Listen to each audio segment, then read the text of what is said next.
just so you know, the camera's rolling, we're recording this, so. Okay. Got that. You want me to do this too? I think we're okay with the photos right now. I just wanted to point out a few things. Gotcha. In a minute. So, again, sorry the door open. Can you go ahead and tell me where the TV was? There, yeah. All right. And when you said that, where did you start putting on all the stuff you brought? Right here at the door. Okay, what'd you do with your bag? I set it right here. Okay. And you put your stuff on. And what did you start cleaning up first? I started picking up things that were blood splattered that I would have a hard time getting blood out of. Okay. Can you specifically show us, in the interview you told us that you had left blood spots. Can you show me where you left those? And then I'd like Eric to go ahead and take a photograph of those areas. Okay. There? All right. Right there. All right, so can you go ahead and point to the first one and just let Eric will tell you where to, when he's ready to take the I don't see picture. it now, but it was maybe right there. I know it was down low and then on that path. If I could just...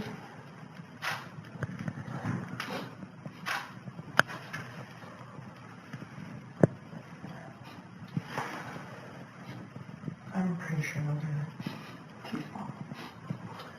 Did you leave blood anywhere else that you didn't clean up? Yeah. Okay. Yeah.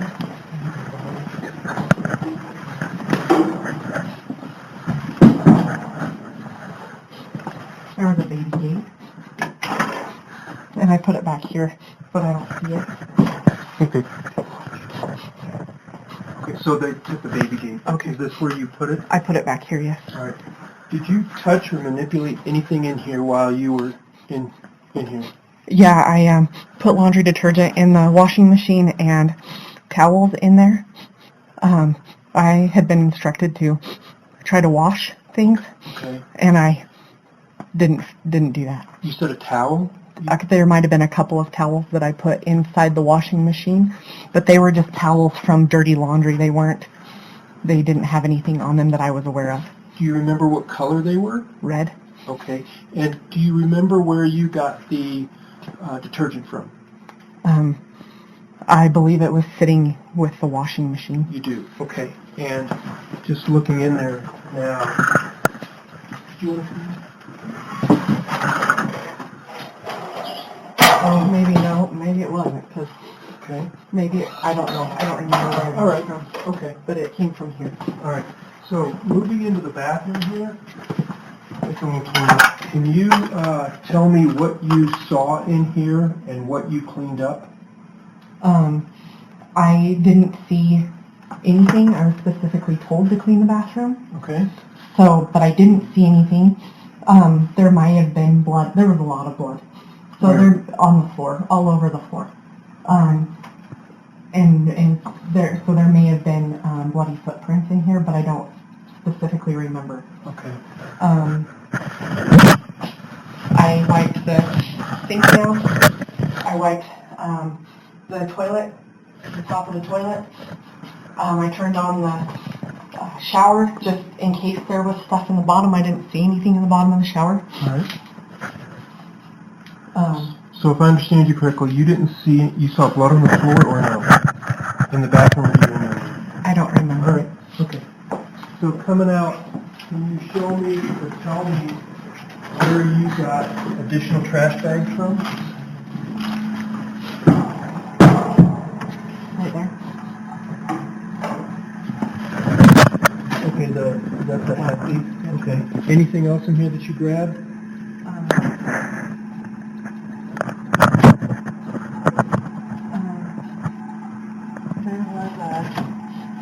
There was a white bucket, like a white cleaning bucket. Okay. But I don't see it in there anymore. All right.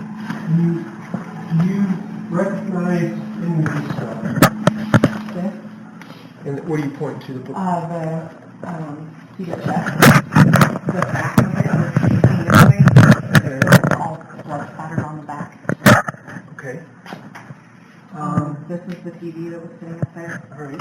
And did you say, correct me if I'm wrong, did you say that you cleaned off some of the appliances? I did. I wiped there was blood on the front of the dishwasher. There was blood on the front of the stove. There was, that cinnamon roll pan had blood on the tinfoil on top of it. Okay, so let me go back. There was tinfoil on top On of it? top of the cinnamon roll pan, and it was sitting right there. And what'd you do with the tinfoil? I put it in the rest of the stuff. Okay. There was blood on top of the coffee maker. There was blood. In fact, I had to climb up. There was a blood spatter up high. How'd you climb up? I just climbed up right here on the counter. If you take down that stuff, Yeah. if you look in that stuff, I didn't go through it. There may be stuff up in that. There was blood spatter on the side of here and on the front of the cabinet. So when you say blood spatter on there, can you go ahead and point to the areas Here, down this. Okay, hold on, let me get a picture of it. Go ahead and put your finger. Has somebody went through all that now? Because there may be blood in there. I didn't look at it. All right. Is there blood anywhere else? I noticed some on some of these appliances, and so I wiped it and pitched it in the sink. Right. So anything that was in the sink, I don't know, I don't remember exactly, Okay. but I had put it in the sink. So if we were to use that piece of wood trim there, can you use that piece of wood and point to where that blood is that you cleaned up? It's got nails sticking out, so be careful on the back. Just hold it there for a second. Okay. Can you tell me where the Bible was, or the religious book that you said had?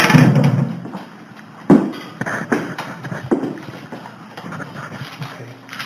He's going to get a picture of that so you can... Did you lift the blinds and look at the glass? Because there may be blood back there too. Okay. So let me ask you something. Do you see the curtain rod? Yes. Is that the condition it was in? Do you remember? No, it was not. Tell me what you know. It was straight, but to get the curtains off, I had to climb up and undo, and it was straight. And after I got done with it, it wasn't straight anymore. Okay. Can you also, let me try to find something different. You can point, just down there for a minute.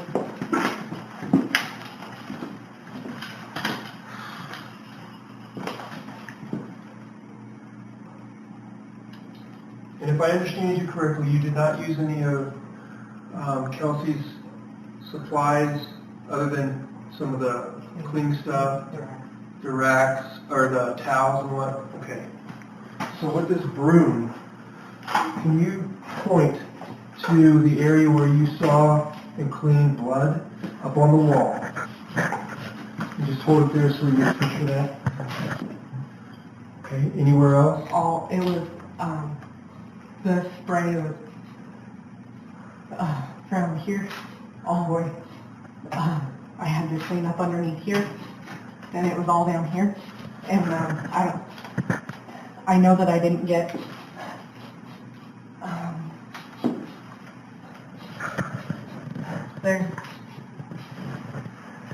I don't know that I got some of this underneath here because I didn't move the chairs to get it. Okay.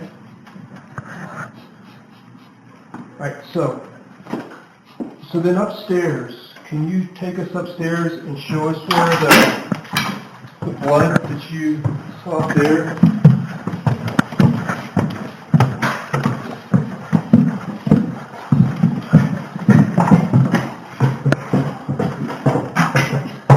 Watch your feet. Want me just to use that? Yeah, I'm gonna probably be in the way, so I want you to There go were ahead and... just bloody footprints all up the stairs. And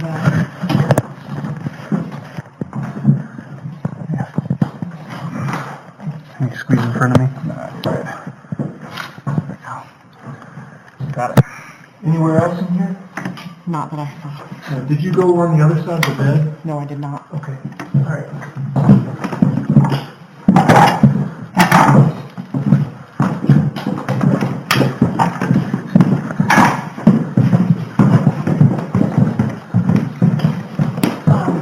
You might take that and look at that really good too, because I didn't touch that with anything. So you're talking about that Pumpkin thing. pumpkin thing you got me? Yeah, and any of the, I didn't clean any of this stuff, this decorative, and there was blood spatter clear up on here and on the blind. So can you tell me the condition of the blinds when you were here, the drapes? They were open and hanging and blood spatter. Okay, so when you say open, how far open were they? They were all the way, there was able to have blood spatter from here all the way across Okay. to here. So when you're talking blood spatter, I mean, how much are you talking about? There wasn't much here. It was just spots Okay. that I was able just to wipe. All right. It And, just had blood all over it too. and you're pointing to the The rocking rocking chair? All right. This had blood on it. Okay. There was blood on the front of that picture.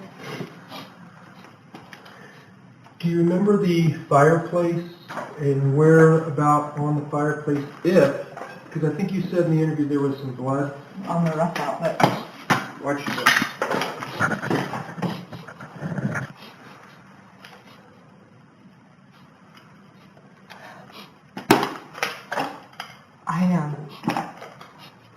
I don't see it now, but I just remember just leaving it alone because Okay.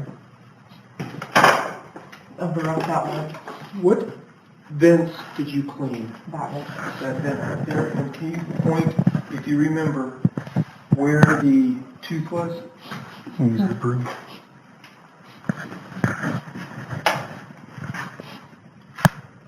Around the tooth, what was there, if anything? Blood. All right. Is there anything else that you remember? I moved the couch.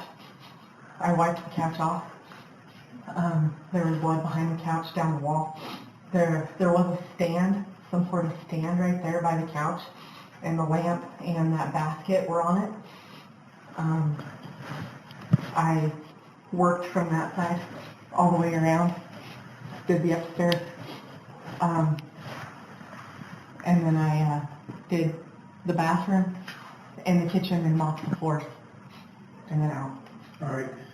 So you had also talked, excuse me, about cookie cutters.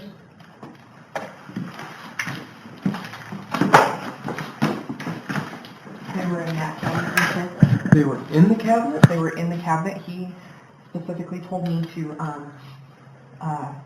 get those out and clean them. All right. And do you know how many there were? It was a baggie.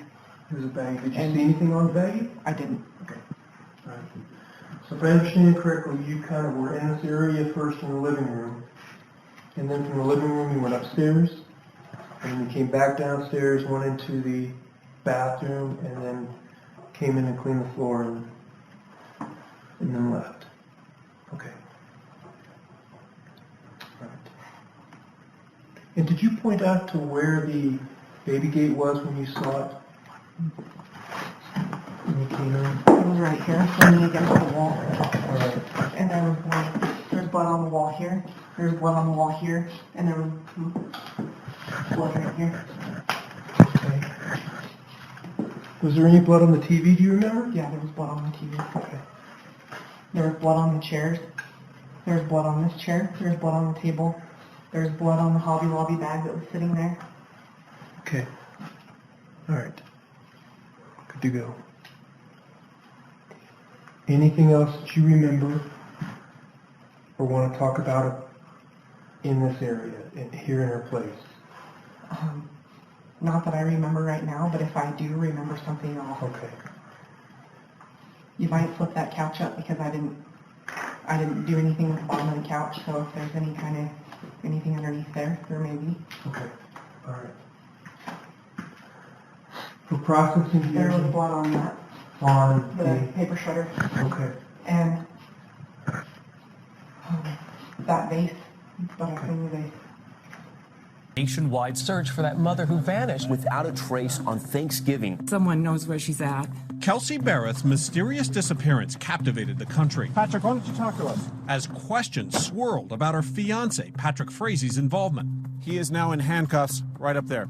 Today, the next chapter of the saga opening in Colorado as Frazie's murder trial begins. With every potential juror, he locked eyes as if he wanted to communicate with them. Prosecution's main weapon, a former lover who could make or break the case. You have a man accused of killing his fiancée, the mother of his one-year-old, in a plot with an ex-girlfriend. I mean, this has all the makings of a TV movie.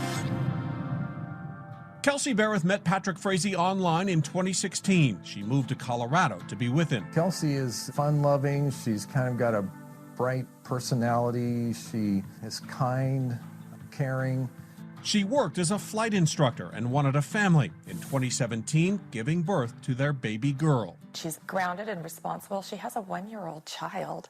She wouldn't just leave her. On Thanksgiving Day 2018, this surveillance video inside a Woodland Park Safeway captures the last known images of 29-year-old Barrett shopping with her daughter. But it wasn't until 10 days later that her mother, not her fiancé, reported her missing. She's not the kind that runs off.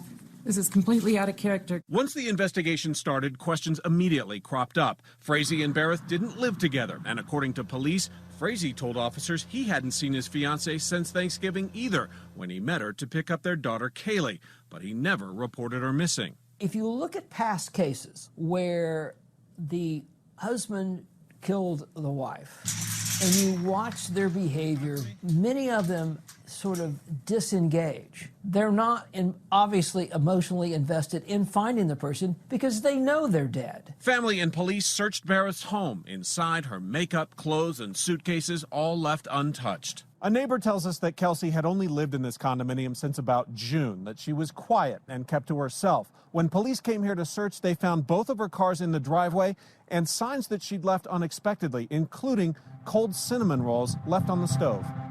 As authorities launched a national search for Barrett, her mother was there to make an impassioned plea. Call us if you can, and we won't quit looking.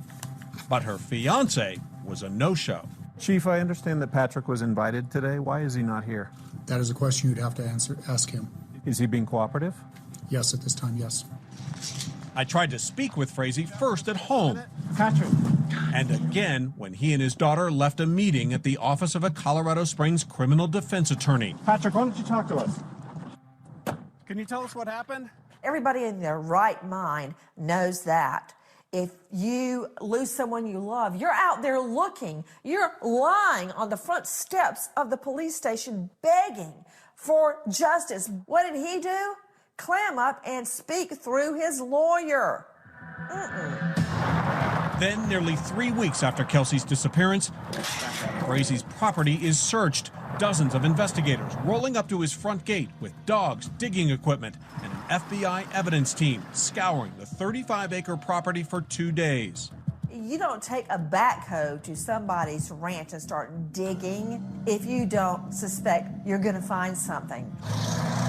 Authorities towed Frazie's truck away. Prosecutors say they also discovered what appeared to be a fragment of a human tooth, but they didn't find Kelsey or her body. An explosive moment caught on camera. Law enforcement, guns drawn, pointed at Patrick Frazie. You see him? He's in cuffs. We're just outside Patrick Frazie's property here, and right up there, investigators have Patrick Frazie in custody. They rolled in here just a few minutes ago with an arrest warrant. Frazie is now facing 8 charges, including first-degree murder and solicitation to commit first-degree murder, all of which he's pleaded not guilty to. Last December, authorities identified the main crime scene as Barrett's townhouse, going back to search multiple times, leaving with bags of evidence, including traces of Barrett's blood found in the bathroom and on a fireplace. Police also say they discovered a series of mysterious text messages between Barrett and Frazie's phones 3 days after she disappeared. What is the text message Kelsey sent you on the 25th? Barrett's phone was detected by a cell tower nearly 800 miles away in Idaho. According to court documents, in one exchange, Frazee texts, "Are you okay? Do you need anything, or can I do anything?" Barrett's phone then replies, "No, I'm fine, just worn out."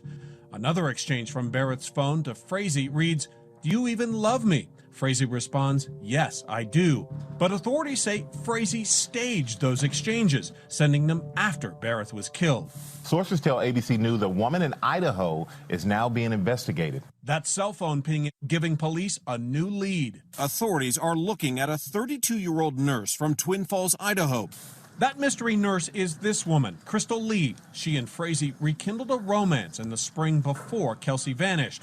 Authorities arrested Lee for evidence tampering this February. As part of a plea deal, she flipped on her former lover. I learned that Patrick Frazee had committed homicide. I knew the victim's cell phone with the intention of the victim's availability in the investigation. Authorities allege she did more than just move the victim's cell phone. Lee gives the authorities a very specific account of how she was the one who was supposed to kill Kelsey. In an affidavit, Lee told investigators that on at least 3 separate occasions, Frazee asked her to murder Barrett, suggesting she poisoned Barrett's coffee, even giving her a metal pipe to hit Barrett in the back of the head.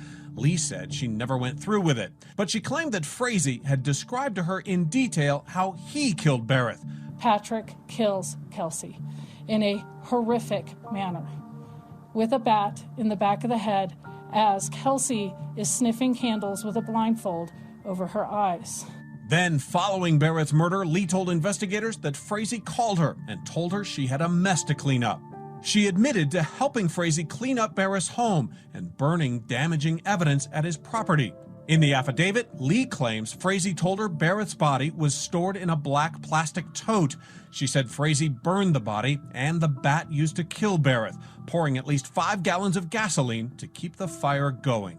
We wouldn't even know where the murder happened in the apartment, even which room or where it happened at all, without her testimony. This case is all going to come down to Crystal Lee. Do the jurors believe her? Because it is clear that Frazee's attorneys are going to point the finger at her.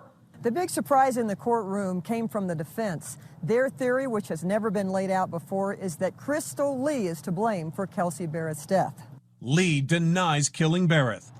Cameras are not allowed inside the courtroom, but ABC's Carol McKinley was there for the first day of testimony. The trial started off on an emotional note with the victim's mother, Cheryl Barrett, taking the stand. She broke down a couple of times, specifically when she told the jury about the last time she spoke with her daughter on Thanksgiving Day 2018. In the weeks that follow, a jury will decide Frazee's fate, one man's life on the line, as those who loved Kelsey Barrett hope for justice. For Nightline, on camera, law enforcement, guns drawn, pointed at Patrick Frazee.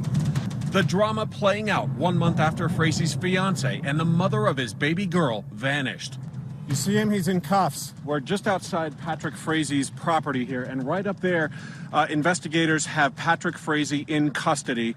They rolled in here just a few minutes ago with an arrest warrant. The latest twist in the investigation into 29-year-old Kelsey Barrett's sudden disappearance. Police hauled Frazee off to county jail, the 32-year-old posing for his mugshot, facing charges of first-degree murder. A shocking change from previous weeks when police refused to call him a suspect. Now, I'm not willing to jump to conclusions. But last Friday, the first search of Frazee's property, when dozens of investigators rolled up to his front gate with dogs, digging equipment, and an FBI evidence team scouring the 35-acre property for 2 days. You don't take a backhoe to somebody's ranch and start digging if you don't suspect you're going to find something. They towed away Frazee's truck, but didn't find Kelsey or her body. But in the last 48 hours, sources say new information and interviews rapidly transformed the case, providing enough probable cause for an arrest warrant. In my mind, what is going to make or break this case is the forensic evidence within Kelsey's home and the cell phone evidence. And the story isn't over yet. More arrests could be coming. Investigators say they know where Bereth died, but haven't yet revealed how. And they still haven't found her body. Sadly, we do not believe Kelsey is still alive. You don't need a body to charge somebody. Clearly, they have got probable cause to charge him.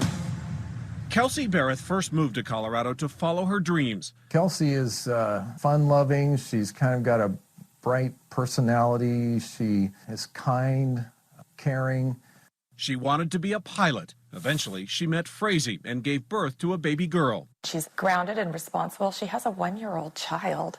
She wouldn't just leave her. On Thanksgiving Day, this surveillance video inside a Woodland Park Safeway captures the last known images of Bereth shopping with 1-year-old Kaylee. But it wasn't until 10 days later that her mother, not her fiancé, reported her missing. She's not the kind that runs off.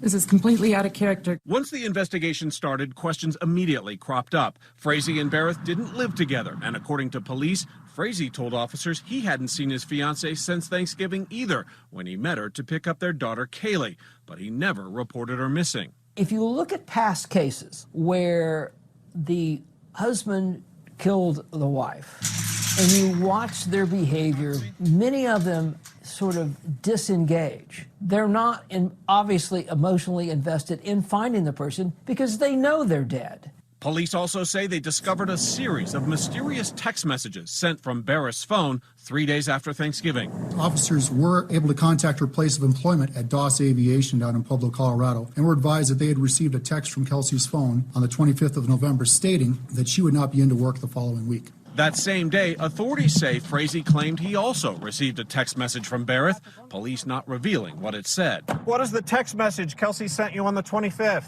When I learned that she texted, not even called, texted her boss to say, I'm going to be gone a week, and then texted the fiancé, and it didn't fit together to me. Why didn't it fit together? Because someone was lying. Police also say at 5:13 p.m. the same day, Bereth's phone was detected by a cell tower nearly 800 miles away in Idaho. Bereth has family in Washington and Idaho where her mother lives, but no one had seen her. Makes us wonder what she's doing up there, what the phone is. You know, potentially, because she may not be there, maybe the phone is. Family and police searched Bereth's home. Inside, her makeup, clothes, and suitcases all left untouched. A neighbor tells us that Kelsey had only lived in this condominium since about June, that she was quiet and kept to herself. When police came here to search, they found both of her cars in the driveway and signs that she'd left unexpectedly, including cold cinnamon rolls left on the stove.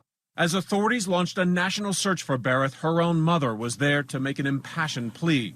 Call us if you can, and we won't quit looking. But Frazee was a no-show. Chief, I understand that Patrick was invited today. Why is he not here? That is a question you'd have to ask him. Is he being cooperative? Yes, at this time, yes. At the time, his now former attorney said, given more notice, Frazee would have been there. Patrick wasn't notified about the press conference until about approximately an hour prior to the press conference, and he doesn't want to distract from the investigation. That attorney pointed out his cooperation with authorities, insisting he wanted to find Kelsey too. Patrick has cooperated with law enforcement interviews. He has provided buccal swabs. He's provided photographs, and he's voluntarily turned over his cell phone to law enforcement. We tried to speak with Frazee first at home. This is private property. This is a private road. Patrick. And again, as he and his daughter left a meeting at the office of a Colorado Springs criminal defense attorney. Patrick, why don't you talk to us? Everybody in their right mind knows that. If you lose someone you love, you're out there looking. You're lying on the front steps of the police station begging for justice. What did he do? Clam up and speak through his lawyer. Everything changed this morning. Just a few minutes ago, investigators showed up here. They cut the lock on that gate and went up the road. They met Patrick Frazee as he was coming down. They ordered him out of the car. He is now in handcuffs right up there. The 32-year-old dad now facing first-degree murder charges and potentially the death penalty. Police say they identified the main crime scene back at Bereth's townhome, overnight carrying out bags of evidence. Investigators have recovered a number of items that make us suspicious that the crime did occur at Kelsey's residence, and that's why we have been coming back to her residence. What may not have been visible to the naked eye the first time the cops went in there, next thing you know, bam, an arrest warrant issues. Maybe evidence of a pool of blood. Maybe they found spatter. Maybe they found blowback. And whatever they found tells me Kelsey is dead. As for her missing cell phone, her phone did end up in Idaho, and we are still working to recover that phone. Frazee is also facing charges of solicitation to commit murder, hinting he did not act alone. It is a crime to solicit somebody to commit another crime. Is it fair to say then that Patrick had somebody working with him? Again, we'll be filing formal charges. Police documents shedding light on why investigators charged Frazee are sealed for now. At his appearance in court today, Frazee did not enter a plea. His new attorney, a public defender, ignoring questions. Adam, did you have anything to say about what happened in there? Formal charges are expected within the next 10 days. As for the couple's 1-year-old daughter, tonight we are told she is safe and with Kelsey's family. Can a case be prosecuted without a body? Of course. Do they need to find Kelsey's remains? Yes, they do. But generally speaking, they need to find her remains, not just for prosecution purposes, but for her baby. When her baby grows up, to know where mommy is buried, for her family that have been through so much. It's very important. For Nightline, I'm Clayton Sandell in Woodland Park, Colorado. Hi everyone, George Stephanopoulos here. Thanks for checking out the ABC News YouTube channel. If you'd like to get more videos, show highlights, and watch live event coverage, click on the right over here to subscribe to our channel, and don't forget to download the ABC News app for breaking news alerts. Thanks for watching.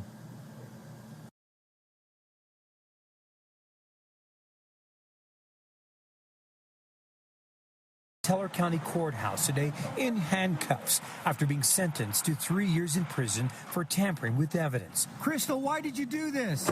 Kenny pleaded guilty to the tampering charge in the murder of Kelsey Barrett. In the courtroom, sniffling and crying, Kenny said, "I know saying I'm sorry is not good enough," and that she let emotions cloud her judgment. The judge had no mercy, sentencing her to the maximum time, 3 years. The judge today expressed that he felt that her actions were cold and calculating. She expressed a lot of remorse, both in the pre-sentence report and in court today, but he told her that sorry just wasn't enough. Kenny was the girlfriend of Patrick Frazee, who was convicted of murdering Barrett. Kenny admitted to helping clean the murder scene and disposing of the body. District Attorney Dan May, fighting back tears, said 3 years was not enough time for Kenny, but it was the most he could successfully prosecute. Do I think she should have gotten a lot more time? You betcha. Do I feel bad every day that she only got 3 years today? You betcha. But in the end, we needed to solve this case. Barrett's father unexpectedly spoke emotionally during sentencing and told the judge she could have called police. She knew what she was doing. Kenny's attorney said she was manipulated and coerced by a sociopath. In a plea agreement made public today, Kenny told the court she knew a crime had been committed and that she tried to impair the investigation. This is probably the most emotional case I've ever been involved in. I have to say, even as I'm standing here in front of you now, I'm still feeling some of the emotions. This is just a horrible tragedy. Never had to happen. Kenny's fate, he said, was sealed by the choices she made in trying to cover up a horrendous murder. Murder trial for Kelsey Barrett is headed into prison for 3 years. She made a deal with prosecutors to help them with their case against Patrick Frazee.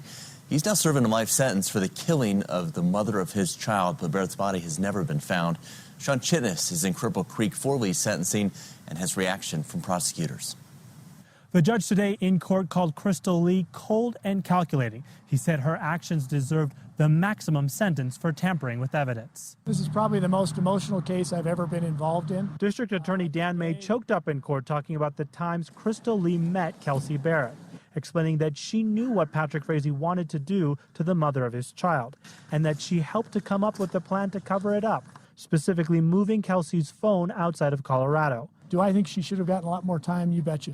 Do I feel bad every day that she only got 3 years today? You betcha. He'd previously called it a deal with the devil. Today he acknowledged it was necessary but still didn't feel right. It was worth it, but at the same time, Crystal Lee got off way too late. Prosecutors still want the focus to remain on what matters most. A man guilty of killing a loving mother and daughter is now locked up. The right person's serving a life sentence right now. He's the one who actually could carry out the murder. What he did was horrific. And the death of Kelsey Barrett will still haunt many years after Crystal Lee is out of prison. This is just a horrible tragedy. Never had to happen. Such a nice person and such a nice family. Dan May acknowledged that Patrick Frazee is pursuing an appeal, but he says that happens automatically with a first-degree murder case. He also said that while Crystal Lee was sentenced to 3 years, she likely will serve less time. Reporting in Cripple Creek, Sean Chitness, covering Colorado First. Kenny, the Idaho nurse who played a key role in prosecuting convicted killer Patrick Frazee, will spend time behind bars. News 5's Jessica Barretto joining us live outside the courthouse with the very latest. Jessica, tell us what happened inside that courtroom today.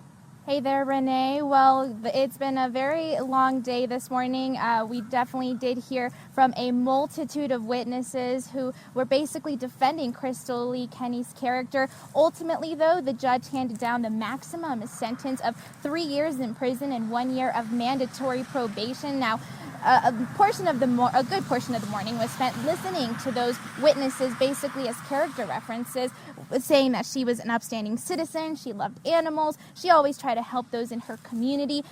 We even saw a video at one point that included 8 different people basically attesting to that fact. Kenny even took to the stand herself to basically say that she regrets her role in Kelsey Barrett's murder. At one point, she even tearfully looked at Kelsey Barrett's father, saying, "I'm sorry, I could not save Kelsey." Her defense attorney was asking for a maximum sentence of 1 year in prison and tried to argue that Kenny was a victim of Frazee as well, and she did what she did out of fear for her own life and her children's. Meanwhile, prosecutors said she needed to be sentenced not on her background and her good character, but her deeds in this case. District Attorney Dan May said that she got a great deal as it was, pleading guilty to only 1 tampering charge because other charges could have included tampering with the deceased body, which is the most serious felony. Now, DA Dan May got very tearful during several moments, just recounting how difficult this case was for him to handle.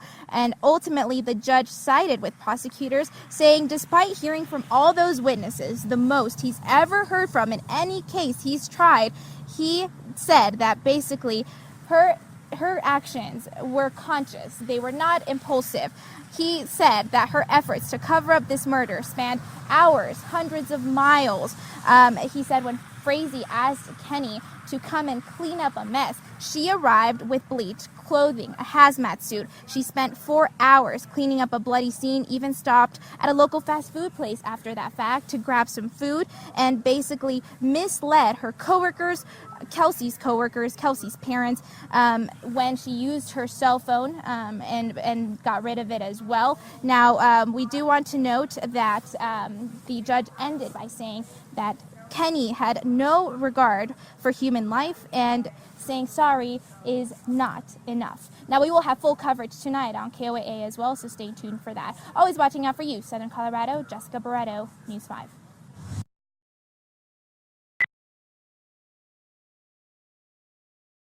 "20 seconds before you start talking."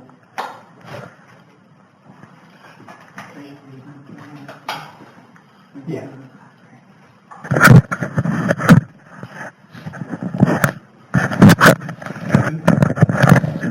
It's rolling. Give it like 10, 15 more seconds. Just to make sure. Otherwise it won't pick up the sound. Hey, Kevin, is Eric coming in? No, So, okay, it's 11:15, again on the 21st. Hiya, welcome back to my channel. Before I start, please like, sub to my channel, and press that notification bell so you can be notified. If you're following the Kelsey Barrett case, Patrick Frazee and KK, well, today, Tuesday, the 28th of January, 2020, minutes before she was sentenced, Crystal Lee Kenny, that's KK, stood in front of the court and listed out apologies. The list went on and on, like character witnesses. She was dressed in black with her hair braided back. Not too glamorous, but expecting to go somewhere. Now, as we know, the maximum was 18 months, but the judge could sentence her to 3 years. It was up to the judge if he was going to do that or not. But the character witnesses come forth, said what a lovely person she is, and that she was no risk to the public, that she would never do this again. She's not that kind of person. She's sweet and loving, and she loves her children, and she does apologize for not saving Kelsey's life. But she was under the spell. She was under his spell and couldn't do nothing about it. She had to follow his instructions. Otherwise, her life would be in danger, and her children. Even though she lived in another state, even though it took her at least 12 hours to drive back and forth to Colorado, Teller County, each time she made the trip. That just shows you that somebody's real scared. They're real scared. Not once did she go to the police. Not once did she file a restraining order. Not once. Not once. She didn't change her phone number. Not once. Mind you, she has a couple of burner phones. Not once did she go and confront Kelsey. 4 times. And then she got other people involved by borrowing their car, coming to the place with her.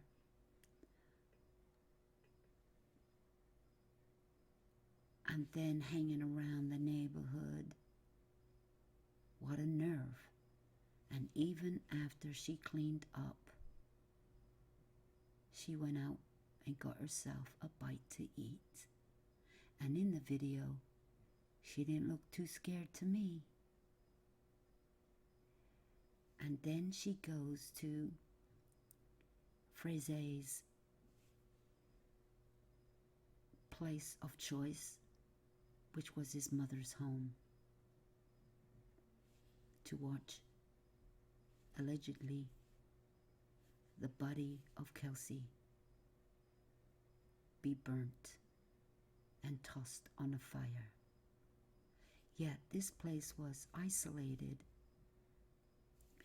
She's so scared of him, and she's just done this act, cleaning up, and was a witness to all this.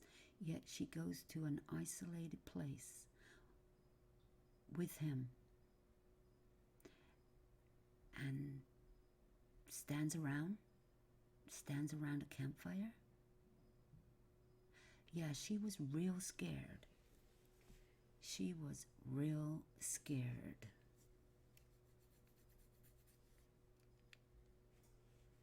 And so, there's no cameras allowed in the courtroom in Teller County. The press were allowed to have a few things that the public could not have because they are reporters. And they sat in there and listened to the witnesses, character witnesses, and KK herself.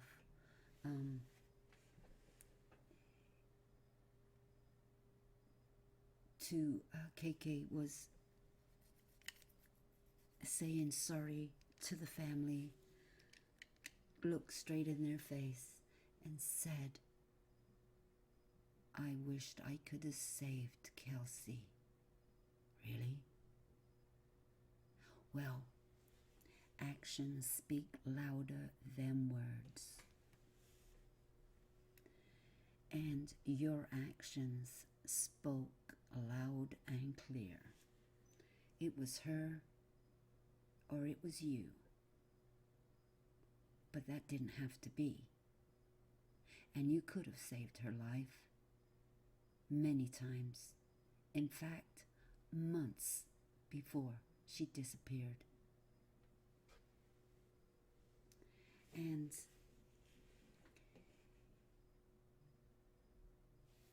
she was, like her hair was pulled tight in a French braid, plaited, braided.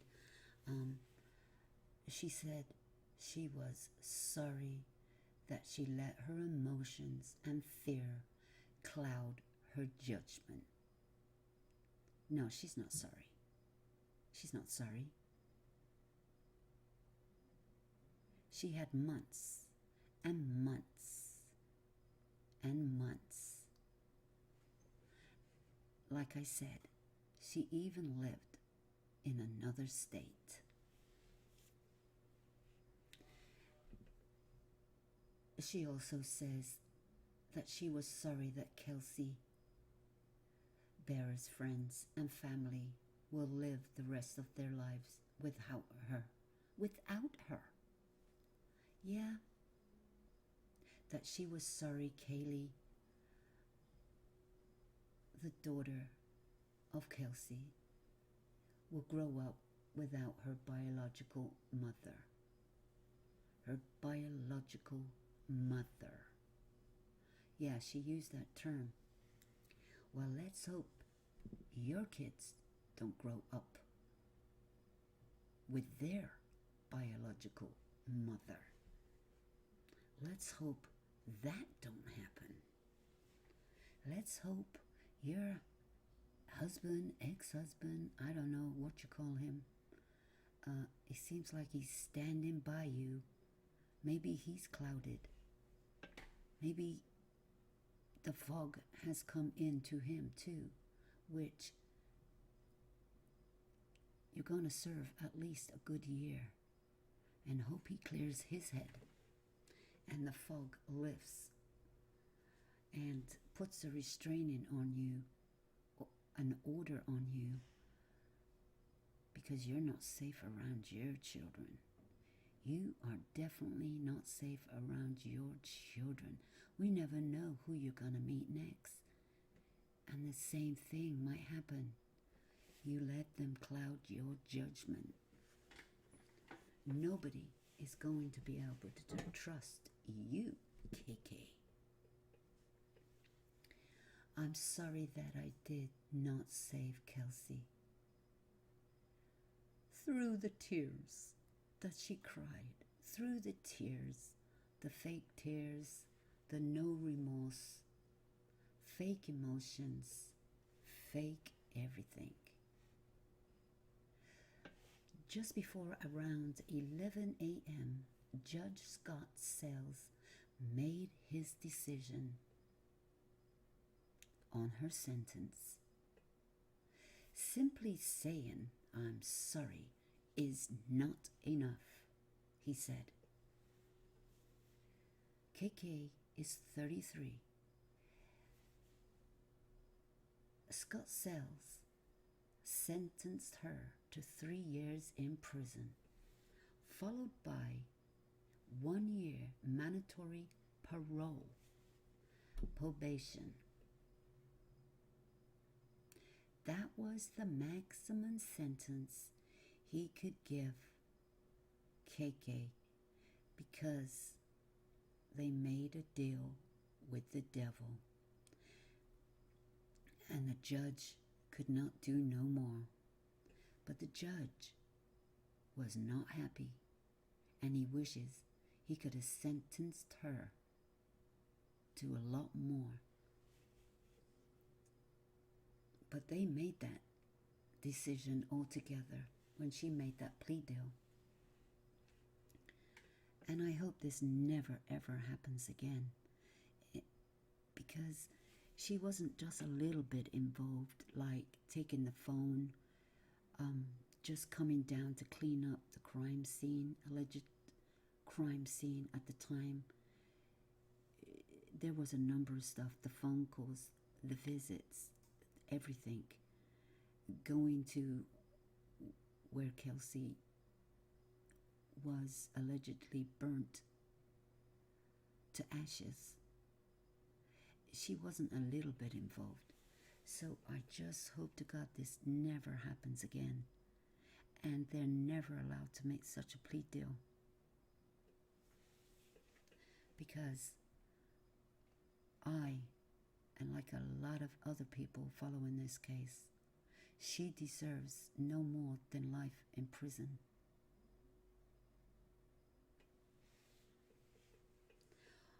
Four times she attempted to kill Kelsey just by herself. But it seems like there was only one attempt for Patrick to kill Kelsey. Does this make sense when you look at it that way? No, it doesn't. The lengths she went to cover her tracks, to help Patrick do this to Kelsey. She is a little bit more involved than Patrick, if you know what I mean. 4 attempts, and Patrick only 1 actual attempt. And that was when he went to the home on Thanksgiving Day with a bat. So when you think about it that way, I just don't understand the deal with the devil. But it's done, and she's been sentenced, and who knows how long she'll serve. 1 year? Well, I hope that they don't let her out and make her serve the whole 3 years, but that might not be the case. But it should be the case, because she's only got 3 years. That is not enough for a death of a mother who she loved her child and her child loved her. And yes, she will grow up without her mother by her side.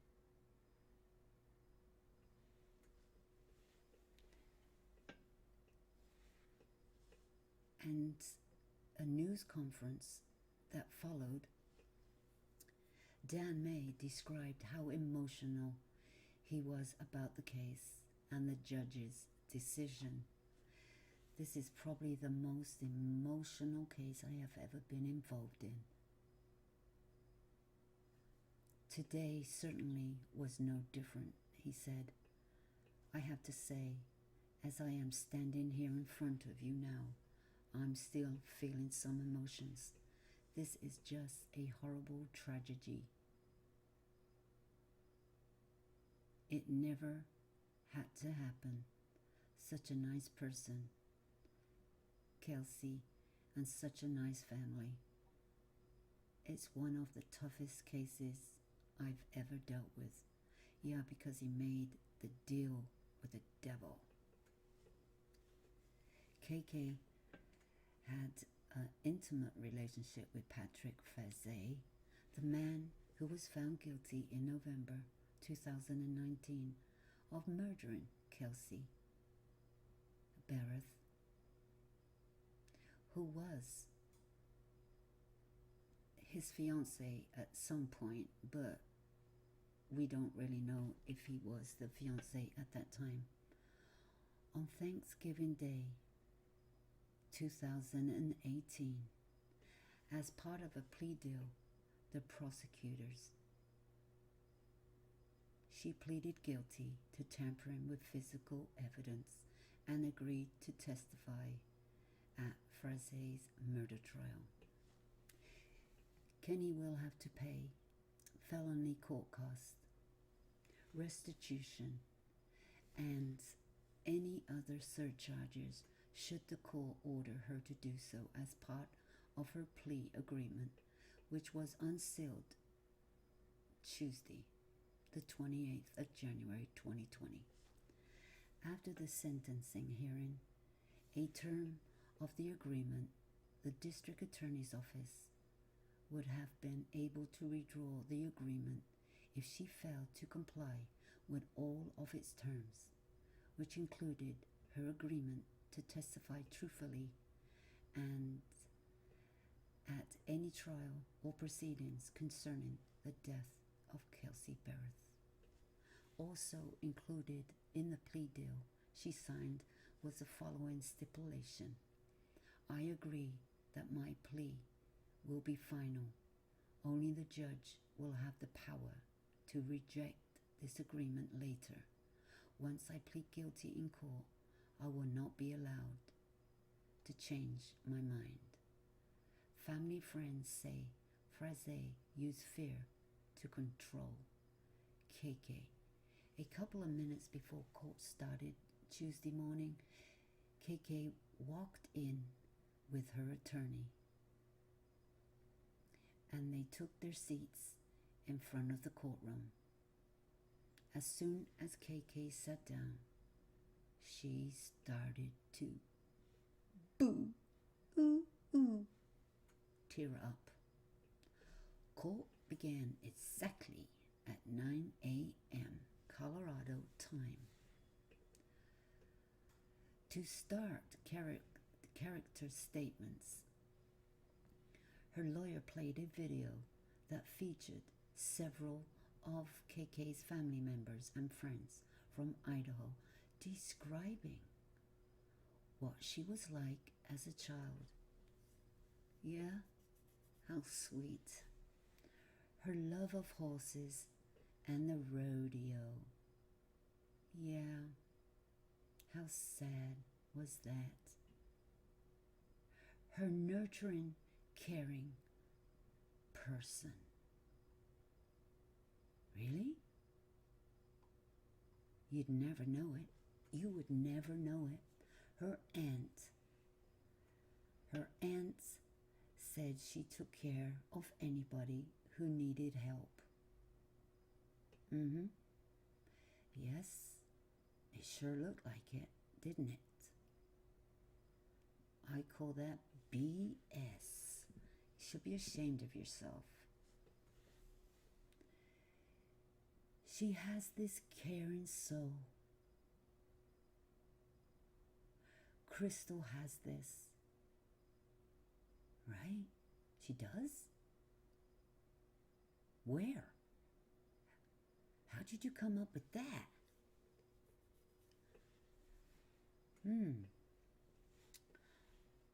Crystal has this.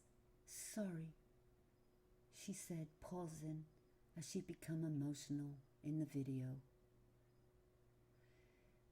Crystal has the most beautiful soul. Get the violins out, get the violins. A friend of KK was featured in the video saying that KK is one of the strongest people she knows. Strongest people she knows. She must have taken something to scare her into participating in a murder plot. What? She must have taken something significant to scare her into participating in a murder? What did she take? What did she take? Are you saying she's on drugs? Are you taking, she was taking some medication? Or she just drank the coffee.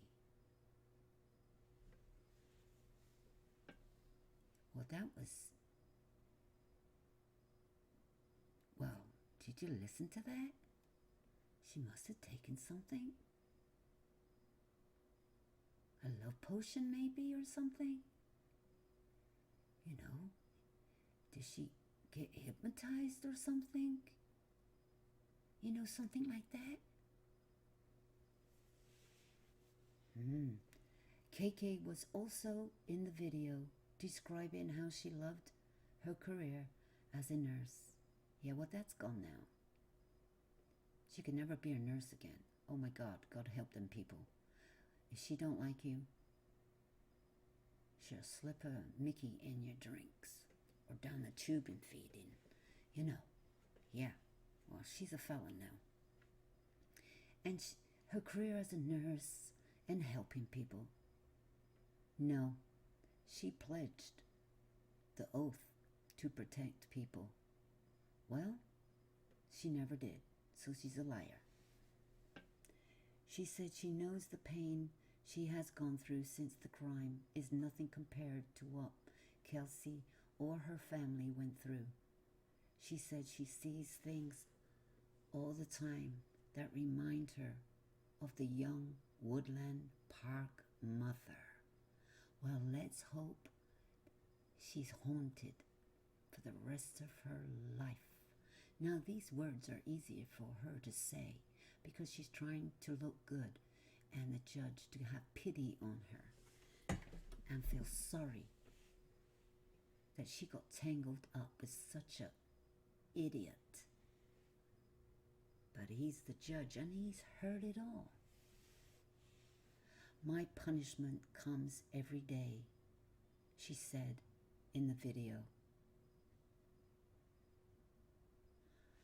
Throughout the presentation, KK cried quietly in court.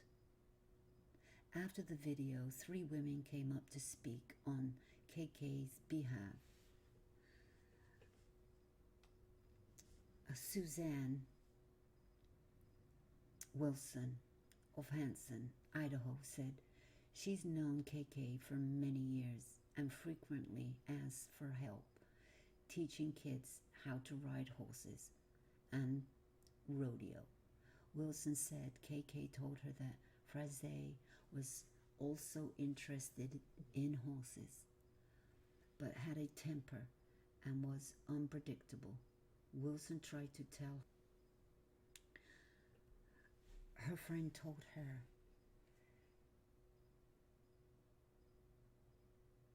that she tried to tell her that Frazee more or less was no good and he was using her, you know, something like brainwashing her. So what kind of things was she telling her friend Wilson? But all of the people she was talking to and telling them how Frazee was, nobody reported this.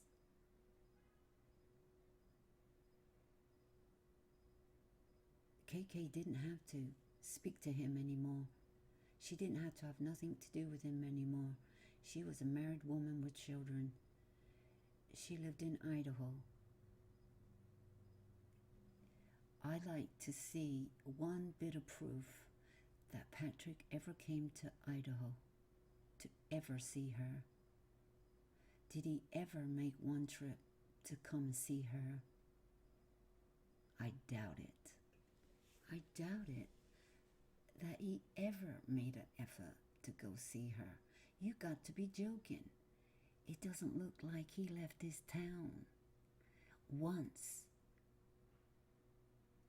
to see a woman. They all had to come see him. He's no good. I bet he didn't even take him out to dinner or buy him a nice bouquet of flowers or anything. I bet he didn't even wine and dine him. Well, yeah, he did. Come on now. They went to Sonic. They probably went to McDonald's. They definitely went to Starbucks. And KK seemed to understand Frazee wasn't healthy for her. Are you kidding? Are you kidding? But even when Kenny married her now ex-husband in 2010, she still talked about Frazee. See what I mean? She still talked about him. After Wilson had learned about Kenny's involvement in the case, the two met up early in 2019 so Wilson could offer support. She said, Kenny sobbed but said she couldn't share any details because she was talking with investigators. She'd later explained to Wilson that she had restarted her relationship with Frazee, and he'd shared that Kelsey was abusive towards their young daughter. He asked her to kill Bereth, but after 3 unsuccessful plans, he realized she wasn't cooperating and changed his tactics. Yeah, when did she learn about that? When did she? I thought KK wasn't supposed to talk. How come she knows all about it then? He'd mentioned things about kids disappearing on the playgrounds and how he always knew where Kenny's children were. You know, this is a crock. This is a crock. You know, I don't believe a word that comes out of her mouth. She's making stories up. Of course she is. Of course she was. Hey, Patrick hasn't even spoke a word about nothing. We only got her story. Only got her story. Yeah, we got plenty of what Patrick said. We got plenty of that. That makes him look very guilty. But Patrick hasn't contradicted KK's words yet because he hasn't spoken. And he didn't speak during his trial any time and didn't take the stand. And he has filed for an appeal on his conviction. And to file an appeal on your conviction, you are going to have to talk to plead your case. Otherwise, you got nothing new to bring to the table. And he had plenty of opportunities to talk. And he'd be, you know, he's going to be stuck in prison for the rest of his life. He's guilty. It doesn't matter if he's, you know, he's guilty and he's serving life in prison, but he got 156 years. It doesn't matter if you take that 156 years away. You're still serving life in prison. And we know this ain't going to happen, so. And, you know, I just hope that they put Frazee far, far away from his family and make it real hard for anybody to come visit him. That'd be his punishment. Don't make it easy for family to visit. Make it hard. Make him suffer.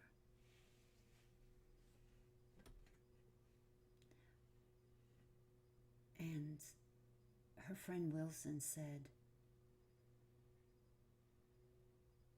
he made sure Kenny knew he could get to her kids. She made the decision to protect her own kids by not telling authorities about Frazee's plans to kill Kelsey Bereth, Wilson said, and she hoped he would never actually go through with the murder. Oh my God. It's terrible, isn't it, guys? It's a load of BS. A load of BS. She's been in his life all this time. There's a reason. Because she loved him. She'd do anything for him. She would do anything for him, which she did. When she was talking with authorities in December 2018 and January 2019 and finally felt safe, she explained everything she knew. No, she didn't. No, she didn't. She was caught. She was cornered. And that's the only time that she spoke up. Because they were knocking at her door. If they didn't knock at her door, she wouldn't have spoke up.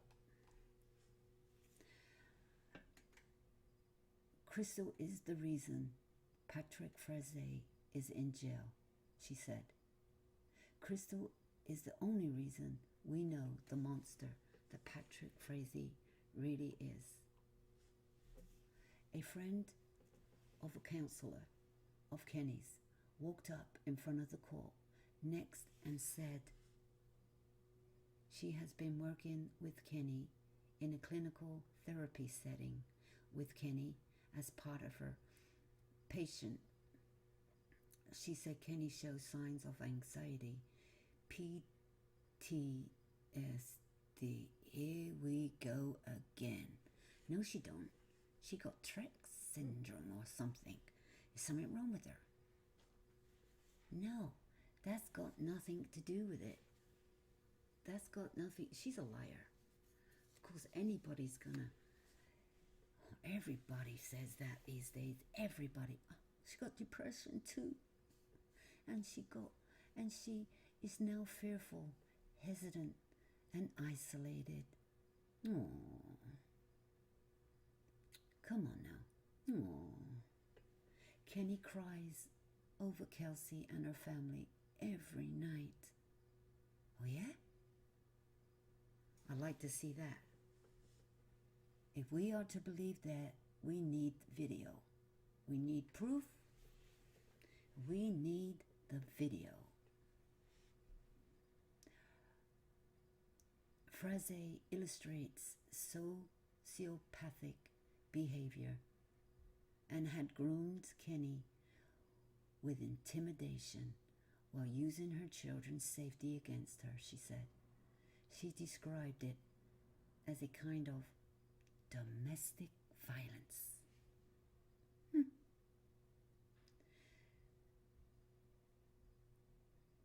Yeah, well, we don't believe it. You can just talk to us till you're blue in the face.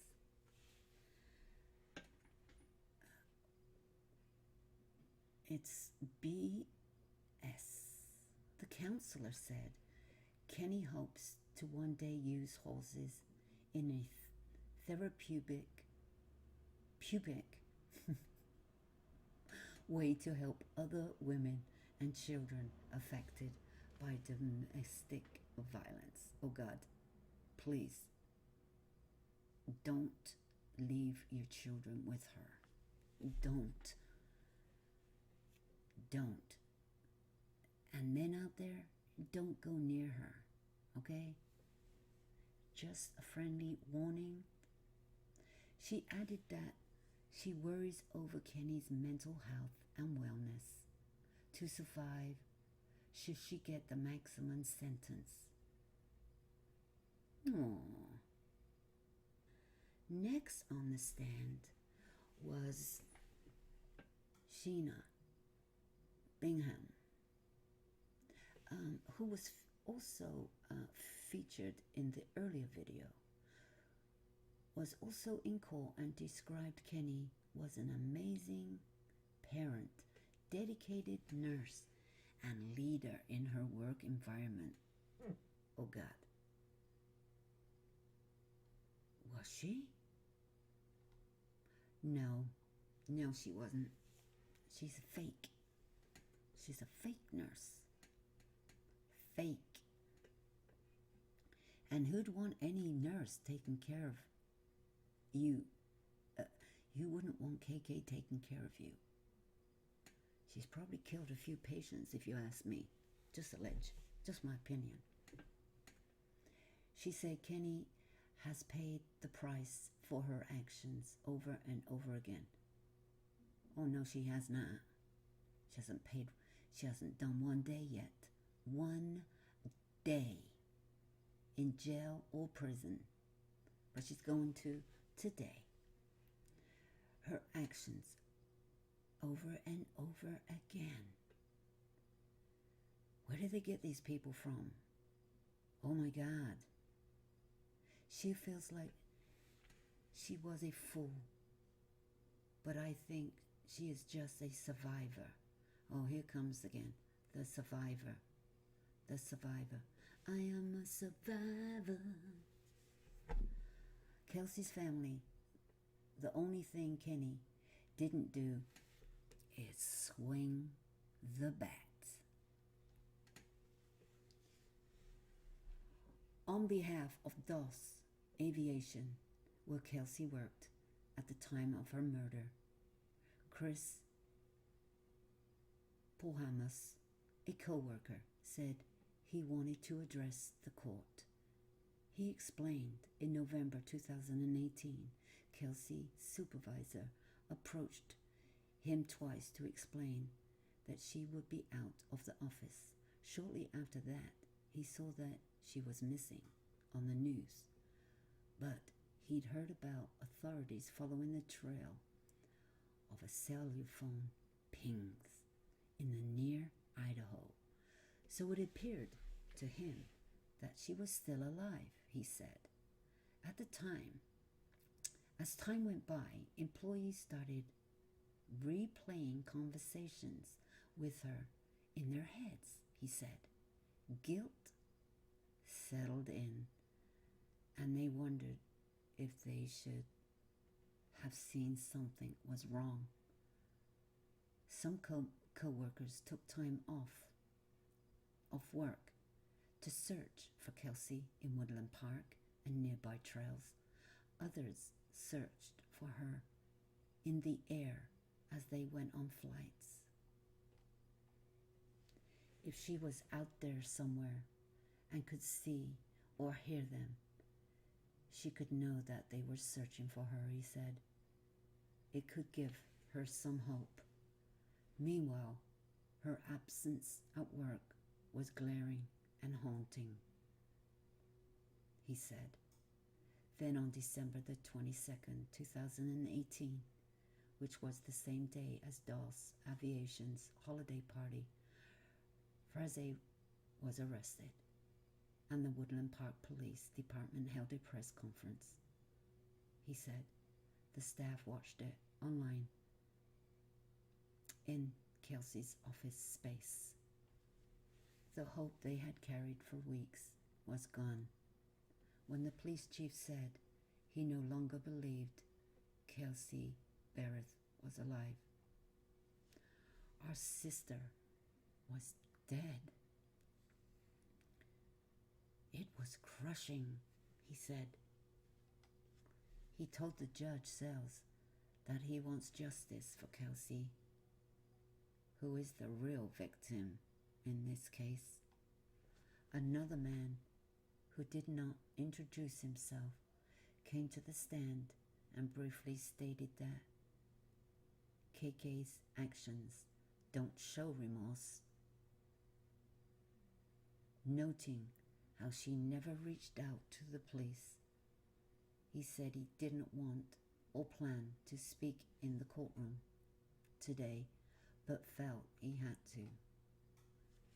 He said some of Kenny's friends and family have mentioned good aspects about her character, but if you look at Frazee's trial, one of his friends who testified, John Moore, said the same sort of things about Frazee.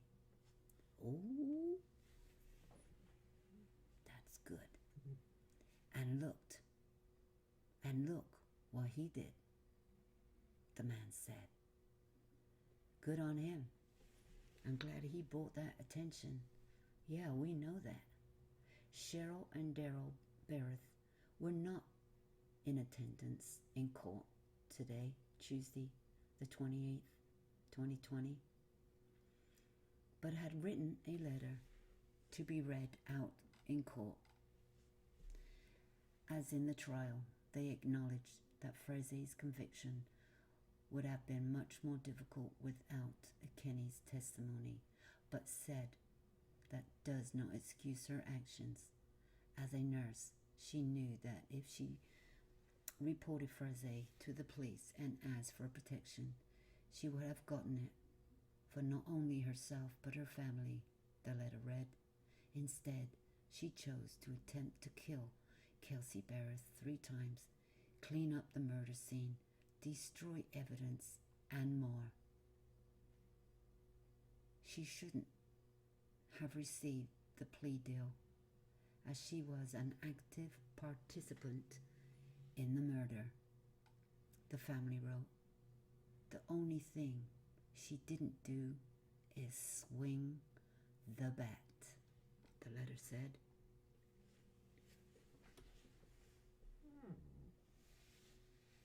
The DA asked for the maximum sentence for Kenny Lee. Just prior to the sentencing, DA Man May stood in front of the judge's cells and said, "The state acknowledges that Kenny testified truthfully in the Frese trial, that she is remorseful for her actions, and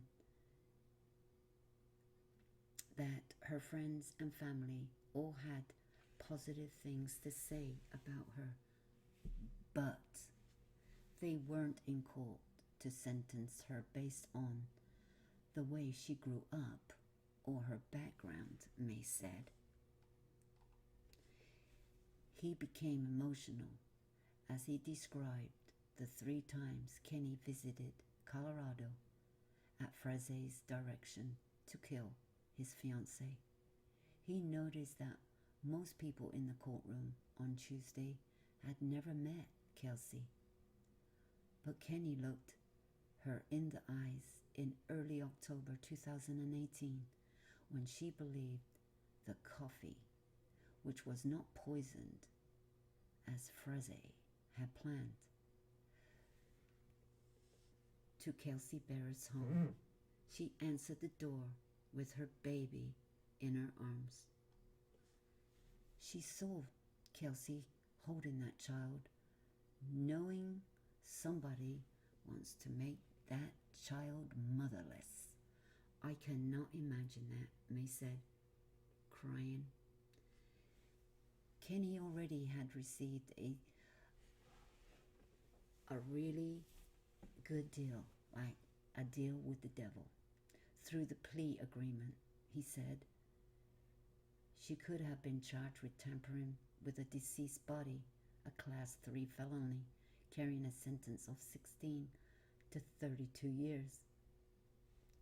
Attempted murder, an accessory to first-degree murder, Class 4 felony, carrying a sentence up to 12 years in the aggravated range. May later explained that he didn't feel they could convict her on attempted murder since she did not follow through on any of these 3 plans, which could have used as a defense if she faced those charges. In the court Tuesday, May said the statements of Kenny's friends and family made earlier Tuesday morning were heartfelt, but just made him think of Kelsey, what she'll never do, who she'll never impact, and the relationship will never have with her child. He asked for the maximum sentence of 3 years before sitting down. Kenny's attorney walked up in front of the room with Kenny by her side and said, unlike Frese, Kenny is genuinely good and moral person. Her attorney also said She won't call Kenny a victim because that's not fair to the Kelsey Barrett family. But she empathized that she was led and groomed, more or less, by somebody who was devoid of compassion and empathy over the course of a decade. Frazee instilled fear, in Kenny by making her constantly afraid of him and what he could do, she explained. Oh. As we know, rational, good decisions are not made when a person is acting out in fear, she said. Yeah, save it. Just save it.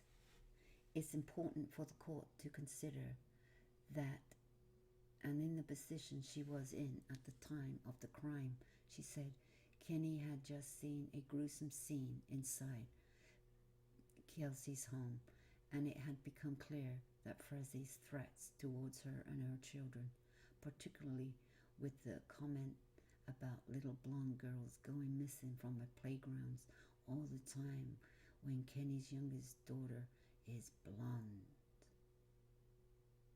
No, she's blonde too, isn't she? Was very real. She knew he was capable of. Yeah? Well, you knew that years and years and years ago. She was intertwined with a man who just beat the mother of his child to death, she said. So it wasn't so simple and clear to Crystal Lee of how to handle this overwhelming situation. She didn't feel safe and secure in contacting the police at the time. Now, she's thankful to be alive, but feels the heavy weight of remorse and regret every day, she said.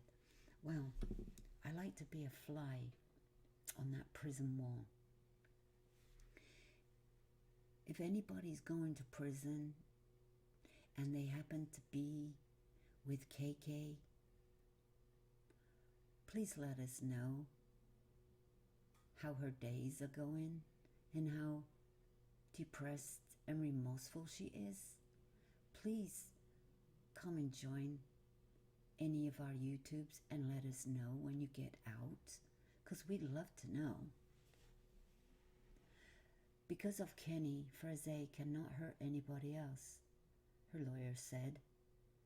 And if not for her, he could still be out in the community at this very moment.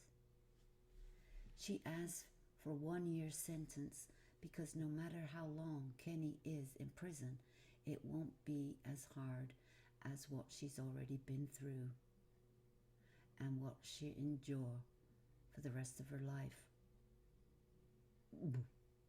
Oh my God, you got to be joking. This is sickening. Just listening to those words. Don't you think? Ugh. Her true sentence is living every day, she said. Oh my God. We don't believe a word of it. Kenny also spoke in the courtroom, crying throughout her short statement. Yeah, hey, you can cry a river. We don't care. There are so many things I wanted to say, she said, before listening out what she felt sorry for. Listing out what she felt sorry for. She turned to the front row in the court and said that she knew saying sorry was not good enough, but that she does feel remorse. She said she was sorry she let emotions and fear cloud her judgment for justifying her actions based on assumptions, for her silence being mistaken as a lack of remorse, but Kelsey's friends and family will have to live their lives without her, and that Kelsey's daughter won't grow up with her biological mom. And lastly, I'm sorry that I did not save Kelsey. Would you like to say anything else, Judge Sells asked. That's all, Kenny replied. Sells leaned forward in his chair and in a way listed out Kenny's involvement in the case. She made a conscious decision to use Kelsey's phone to mislead her co-workers, family, and law enforcement, and created the false impression that Kelsey was still alive. She went to Nash Ranch with Frazee, where she removed a black tote containing Kelsey's body from the top of a haystack and drove to his property in Florissant. She was present when he burnt the tote, and she took the phone to Idaho before burning to conceal her actions, he said. All the while, she didn't alert authorities. You made an ongoing, multiple-day effort to tamper with evidence that spanned hours and hours and hundreds of miles, he said. Saying she was sorry wasn't enough, he said, and she deserved the maximum sentence. He then, at 10:56 a.m., sentenced Crystal Kenny Lee to 3 years in prison, followed by 1 year mandatory parole.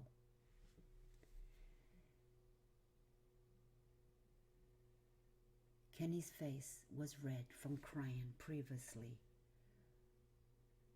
but she did not react to the sentence.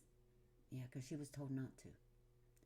She was handcuffed and escorted out of the courtroom, guys. Now that must have been a sight to see.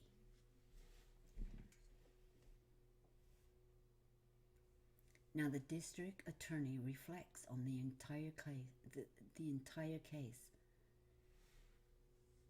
No sentence will bring back Kelsey. Here, we know. At a news conference that followed the sentencing hearing, D.A. May described how Judge Sells made his decision on Kenny's sentence. The judge today expressed that he felt that her actions were cold and calculated. The D.A. May described how Judge Sells made his decision on Kenny's sentence. The judge today expressed that he felt that her actions were cold and calculated. She expressed a lot of remorse, both in pre-sentence report and in court today, but he told her that sorry just wasn't good enough, and he felt that 3 years was appropriate under the circumstances, May said. D.A. May, he said this case was very emotional and one of the toughest he's ever been part of. May also said, who said after Frazee was sentenced that he made a deal with the devil. The D.A. May still feels that this sentence was light. Well, you made the deal with the devil. You made the deal with the devil. And this 3-year sentence with her involvement in Kelsey Bereth's death. But he said he believed the deal was worth it in order to solve the murder case. God, I hope that don't never happen again. That should never happen. You never make a deal with the devil. And not this light of a sentence. You know, the right person is serving a life sentence right now. he's the one who actually carried out the murder. What he did was horrific, May said, referring to Frazee. And so, do I think that she should have gotten a lot more time? You betcha. You betcha. Do I feel bad that she only got sentenced to 3 years today? You betcha. You betcha. But in the end, we needed to solve this case. He needed to be held accountable for what he did. He's the one who brutally murdered Kelsey Bereth, May added. So yes, I guess you could say it was worth it. But at the same time, Crystal Lee got away too late. May said that he had previously spoken with Kelsey Bereth's family about the sentence and described their feelings. I will say that in talking with the family, it does give them some closure today, knowing that both Patrick Frazee will spend the rest of his life in prison and that she got the maximum sentence under the plea bargain. Gave them some closure today, he said. How they will feel about going out in the future, only time will tell. Woodland Park Police Chief Miles DeYoung agreed that 3-year sentence was inadequate, but was pleased that the Judge Sells handed down the maximum sentence. I feel like Judge Sells took this to heart and he was able to give her what he felt in his mind was justice in the sentence he was handing out. DeYoung said, I don't believe that 3 years was good enough for what she was involved in by far, a far cry, but at the end of the day, nothing is going to bring Kelsey back, and that's an unfortunate thing to have to deal with. He said police are no longer searching for Bereth's remains, though they still hope to find them. One day. There's still hope. One day. You never know.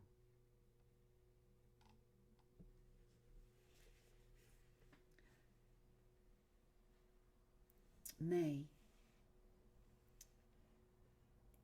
he talked about the sentencing guidelines, saying that it's possible Kenny will get out of prison before completing her full sentence, or even half of it, because of good time rules. Oh God, let's hope not. Let's hope not. The sentence you hear in the courtroom ought to be what the sentence is somebody receives in their case. It should be a maximum. In my view, this is what she should be serving. No good behavior. Why couldn't they put that in? He said, adding that he would be at a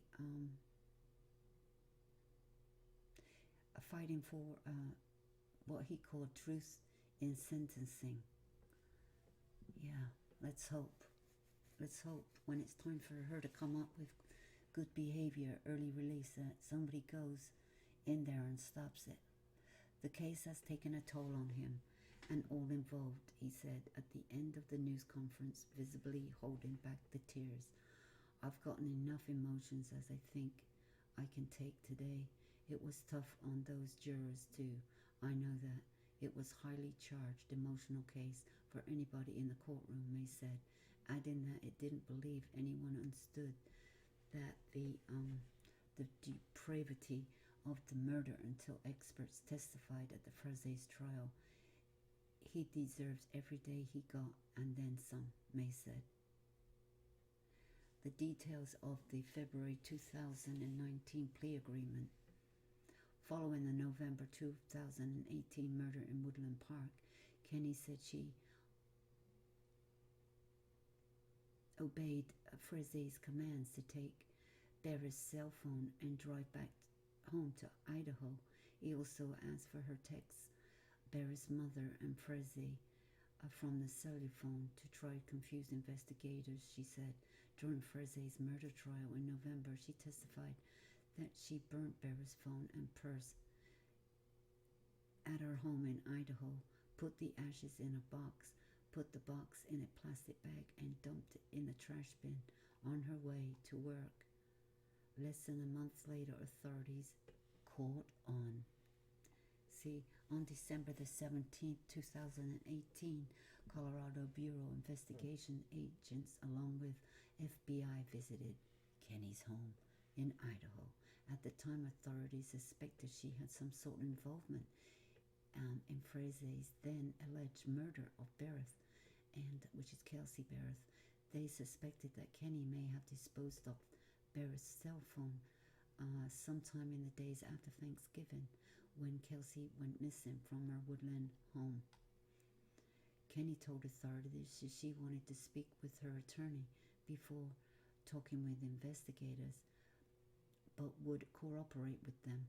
During the Freise's trial, she told the courtroom that she felt she could talk freely at that point because she finally felt safe from Freise. She obtained an attorney a few days later on December the 20th, 2018, soon after Freise was arrested at her home in Florissant. In February 2019, prosecutors offered Kenny a plea guilty to tampering with physical evidence and agreed truthfully to testify in Freise's trial. She agreed. An arrest affidavit was released later in February, which featured details Kenny provided to investigators about the crime. During Freise's murder trial in November, Kenny spent significant time on the witness stand describing her long time turbulent relationship with Freise, his multiple plans to kill Kelsey, and his demands to clean the scene and use telephone attempts to confuse authorities after the murder. Throughout the trial, she admitted to not alerting authorities, even as Freise detailed the multiple ways he had planned to murder Bereth, Kelsey. She also admitted not telling anybody about the murder afterwards. It was only after she had signed the plea agreement that she gave a formal statement to investigators and prosecutors, spilling all the details she knew. Yeah, she never spilled all the details she knew. Kenny's testimony on Freise's relationship on Kelsey Bereth's death. Kenny took to the witness stand for the first time in Freise's trial on November the 6th, 2019. She recounted the plot to clean up Kelsey's home and Freise's account of the murder afterwards. As she explained the entire story and how Freise manipulated her, she broke down multiple times and cried. She first gave a brief description on her relationship with Freise and then met at the Teller County Fair in 2006, and their relationship began shortly afterwards before ending in August 2007 after Kenny remarried. After Kenny married her fiancé in 2010, she and Freise started an affair in 2015. Kenny filed for divorce following the year. She became pregnant with Freise's child and had an abortion in 2016 as well. They stopped talking, Kenny testified. They picked things up again in the middle of 2018 when Freise and Bereth, Kelsey, were engaged. Kenny said she noticed that Freise started referring to Kelsey only as the mother of my child and not her actual name. Freise told Kenny that Kelsey was abusing their daughter, who was 1 year old at the time, Kenny testified. Freise claimed that to save his daughter, he had to get rid of Kelsey. In October 2018, he suggested spiking a coffee with a drug cocktail to poison Kelsey. He asked Kenny to bring the coffee to Kelsey's and make up an excuse to give it to her. Kenny said that she bought the coffee from a local store, but didn't spike it. Still, she brought it to Kelsey's home and claimed that that she wanted to thank Kelsey for helping grab her loose dogs. Kelsey was guarded during the interaction, Kenny testified. When Frazee called Kenny the next morning asking her what happened, Kenny said Kelsey must have not drank the coffee. Frazee created the second plan shortly afterwards. In October, by that time, Kenny started to believe that Frazee was lying about Kelsey's abusing their child. Frazee told Kenny to use the metal pipe to hit Bereth on the back of her head. Kenny testified she brought the pipe to Kelsey's home and opened the car door. She heard a dog bark, though, so she left the home. The next day, she told Frazee that she had backed out of that plan. Frazee constructed one last murder plan for Kenny. The weapon this time was a baseball bat. Kenny said she took the bat and sat on the ground outside Bereth's home before leaving. In the court in November, she said she feared it was going to be her or me. On Thanksgiving Day 2018, Frazee called and texted her several times and seemed rattled. Kenny said in court she was fine. She was with family and did not respond until later that day when he told her that she had a mess to clean up in Woodland Park and wanted to know how soon Kenny could get to Colorado. She said at this point she believed Frazee had killed Kelsey Bereth or was setting Kenny up to do so. She arrived in Woodland Park early in the morning on November the 24th and walked into Kelsey's home to find a lot of blood on the floor and walls. She testified it was mostly dry. It wasn't like a can of paint thrown on the wall, she said in court. It was like if you took a paintbrush and flicked paint on the wall. Yeah, you would know, wouldn't you? You would know. She spent 4 hours cleaning the home. 4 hours. She timed it.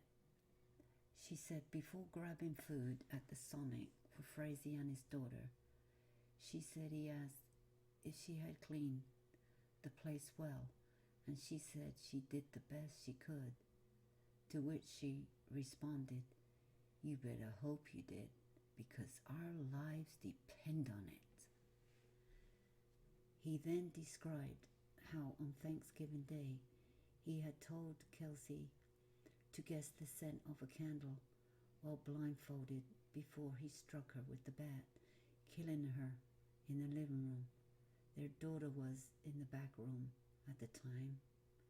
He said he put Kelsey's body in a black tote and drove it to the ranch, where he put the tote on top of a haystack. Kenny testified. On November the 25th, 3 days after the murder, Frazee and Kenny retrieved the tote and brought it to his home in Florissant. Kenny watched as Frazee moved the tote into the trough, poured motor oil on it, and set it on fire, along with the bat and other blooded items from the home, she said. Frazee then instructed Kenny to take Bereth's phone with her back to Idaho and text Kelsey's mother and Frazee along the way. Kenny complied before destroying the phone in her backyard, she testified. In the days afterwards, Kenny said that she was scared that if she didn't continue to hide the situation from authorities, Frazee would do something to her and her family.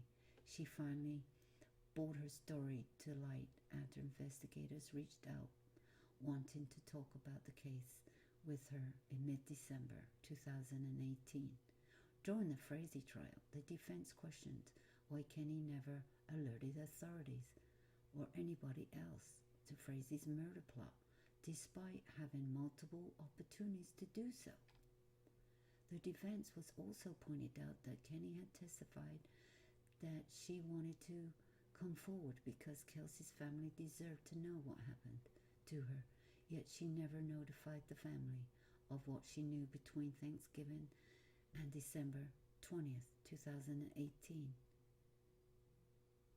What's next in the case? On Monday, Frazee was charged with life in prison without parole, plus 156 years in November 2019. Filed a notice to appeal his conviction, which he did the day before Crystal Kenny's Lee's day, which was the 28th, which was her sentencing day. He filed an appeal to his conviction and said it's to his understanding that under Colorado law, every first-degree murder conviction gets an automatic appeal. Generally, the odds are not in his favor. Just if you look at cases like that, he said, that doesn't mean we don't have reversals and the cases come back. After the automatic appeal to the Court of Appeals, Frazee could go on to ask the Colorado Supreme Court to review the case, which is up to them, May said. Frazee is currently at Arkansas Valley Correctional Facility in Crossley County. He could face additional charges in connection to the letters he had written in prison to another inmate, asking the man to kill a list of people connected to his case when he got out.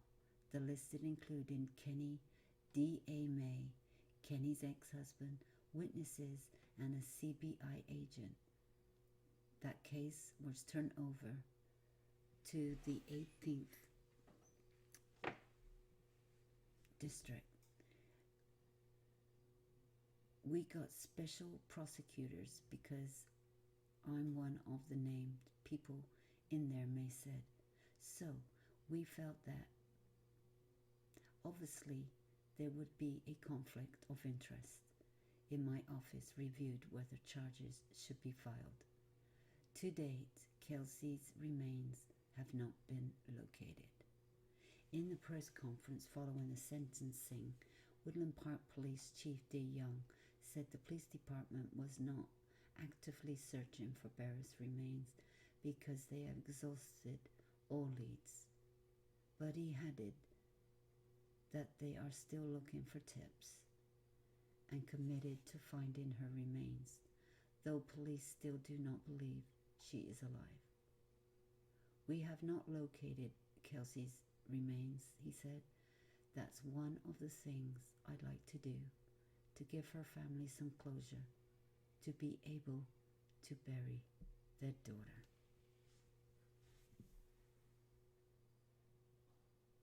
May Kelsey rest in peace, knowing that these people are behind bars today, and hope she has some peace wherever she is. And thank you guys for stopping by, and don't forget to like, share, and sub to my channel, and press that notification bell so you can be notified on further updates. And let's not forget the people who are still missing today, the lost, the murdered, the domestic violence, the children and families that are being annihilated today in the news. And if you have any tips, if you know something's not right, please speak up. Call your local agency, call 911. you can stay anonymous. Please make that call. Save a life.